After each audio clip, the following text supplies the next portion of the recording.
I've probably been meditating now for about, I want to say 3 or 4 years. I tried it a long time ago. I never stuck with it, which is a shame that I didn't stay with it longer when I was younger.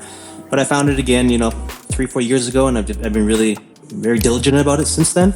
But, meditation is not one of those things where you can measure the inputs and the outputs, right? There is no ROI for meditation, right? I can't say, all right, I invested 30 minutes of meditation time. Now I'm going to get back, $1,000 from the market. It doesn't work in that way. It's certainly not linear. But what it does do, I think, for traders, and what it does do for me, it creates this element of spaciousness where I can create space during the day. It's easy to get caught up in your trades, to get caught up in that decision-making process. If you feel like you're rushed all the time, that, your life is just one thing after another, then, meditation can be very, very powerful for you.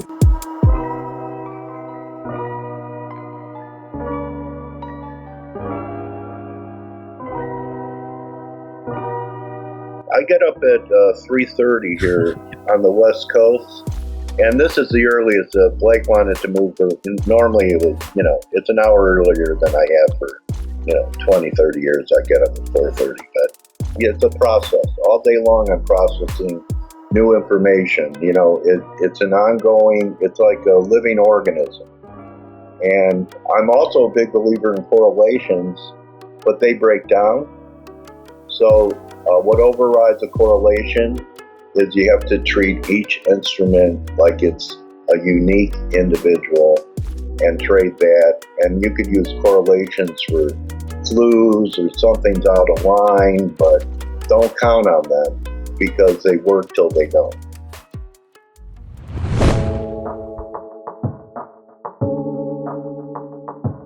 I'm curious to know, what does a day in your life look like? Because obviously if you swing trade, you're not going to be trading all day. So what do you do exactly on a daily basis? So in the morning, I just usually look at my charts, and then during the European and American session, I just look if I have any entry that I could go on based on my setup.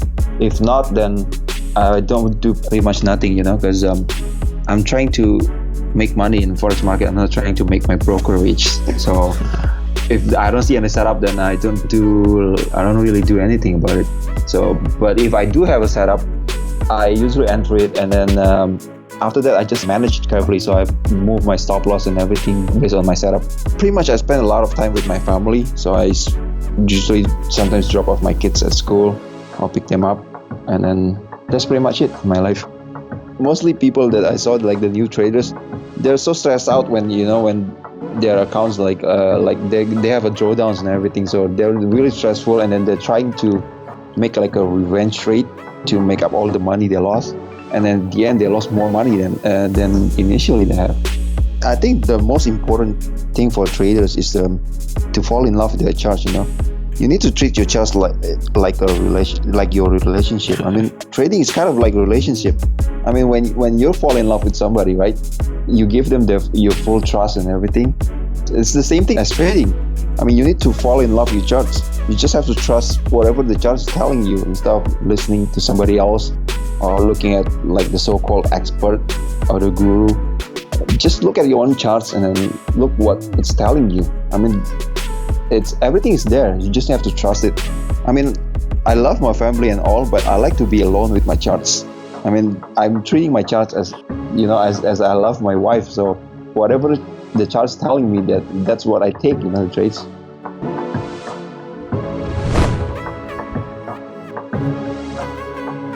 So I live in west coast of Canada, so I'm in the Pacific time zone. My days start really early. So I usually wake up around 4:30.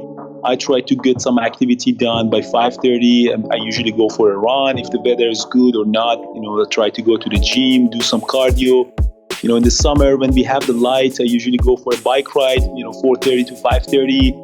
And then usually by 5:30, I'm back home, just taking a shower and open up the chat room, run the scanner and see what's going on in the market, what the stocks are gapping up or down. And I'm just finalizing my watch list, finding all of the levels, plan for the trading.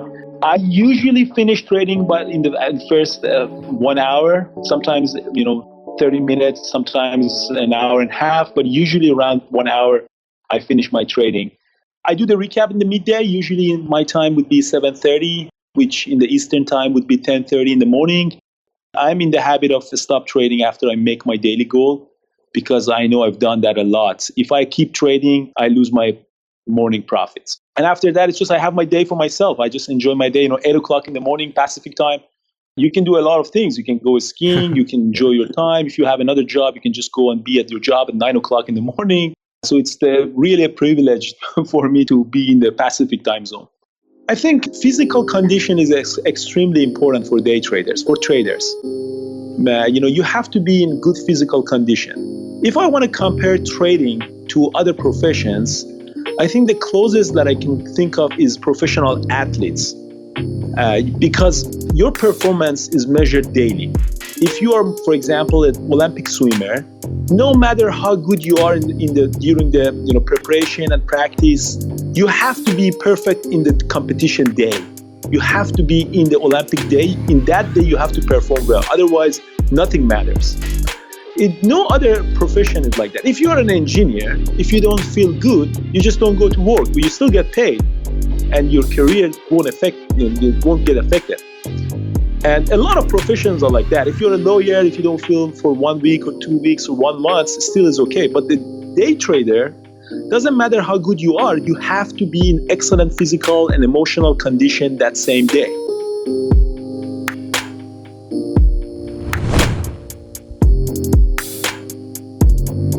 I always tell my students, whenever you do a trade, why do you buy?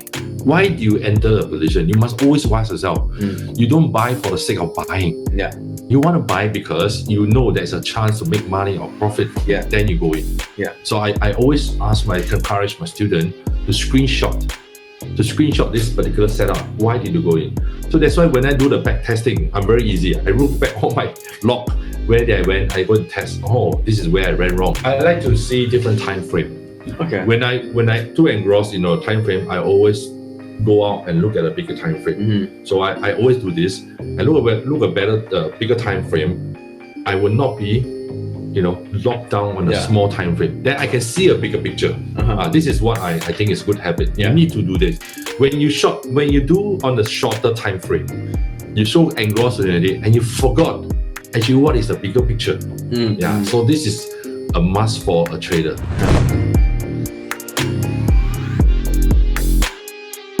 And what are some of the habits you've developed over time that you think help you succeed in trading?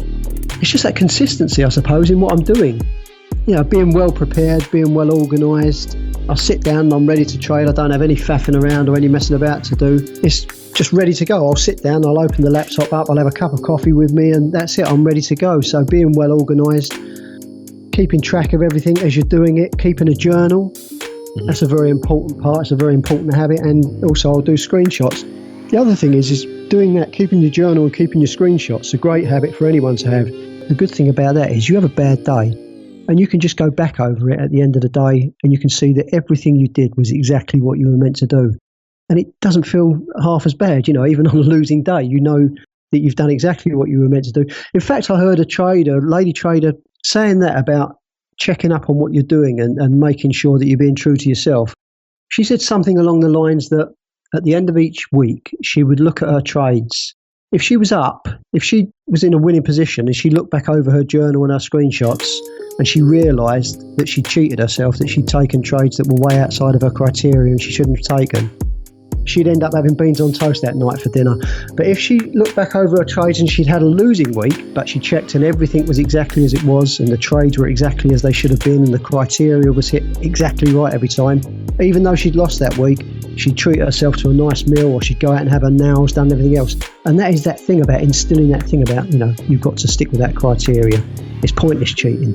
Even if you have a winning day, you cheat, you have a winning day, you don't feel great about it. It might, give you a few extra quid in the bank, but you don't feel good about it and it's not something that you can repeat on a constant basis. You need that set criteria to be able to repeat the same criteria and end up, overall being consistently profitable.